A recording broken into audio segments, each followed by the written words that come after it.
Okay, we are back here at 10:15. We got our good friend Steve Foltz in from the Cincinnati Zoo. I love having you in because this is the kind of stuff that if you planted it on time, you were saying, things like what you have in your hand there would be blooming just in time for your 4th of July picnic, right? That's right. And these are some of the great pollinator plants that you can plant, but they're also just beautiful flowers.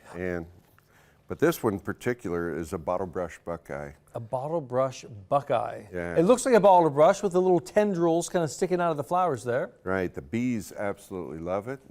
Tiger swallowtails will get on it, and the deer won't eat it. The deer won't eat it. Well, that's a win right there. I know.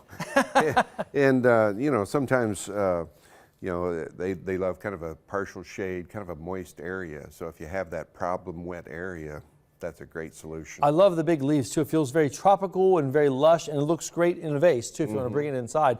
Now up here, the coneflower, that is popular because we're trying to increase our pollinators, right? Our pollinators were in danger for a good, maybe still are. Right. Yeah, I mean, with all this construction and destruction and the urbanization of, you know, all over, it's almost like we have to reforest the urban centers, especially with pollinator plants. So, you know, coneflowers, there's multiple different colors. There's whites and, you know, your typical coneflower. There's orangish red. And then, you know, the butterflies love them, bees love them, easy to grow. Has a dual purpose too, because isn't coneflower echinacea, and you can also use, you can like steep that in tea. Yeah. And that's good for if you have a cold, I think, right? Yeah. So dual purpose, we get it all. I like these right here personally because they look really cool. This is I'm going to hold it right in front of the camera here.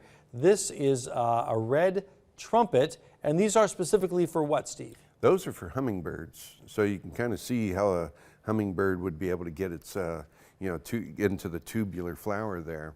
And, you know, it's an easy vine. It's native. It doesn't get super aggressive. You can put it on a chain link fence. You can put it on a, you know, a little trellis. And they bloom pretty much all summer long. And I can guarantee you'll get hummingbirds with that. Would love that. Quickly, hydrangea right here. Do all these grow at the Cincinnati Zoo?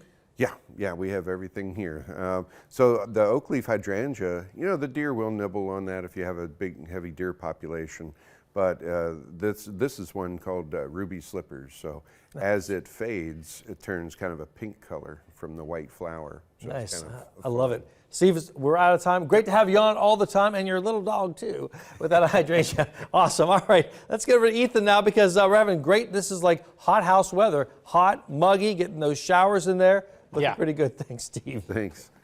Yeah, and if you are going to be doing any kind of planting or maybe you're watering your garden, you need to do that today. Despite the fact there will be a chance for a couple of pop-up showers or storms, you still want to water because a lot of places will remain dry today as well as hot and humid.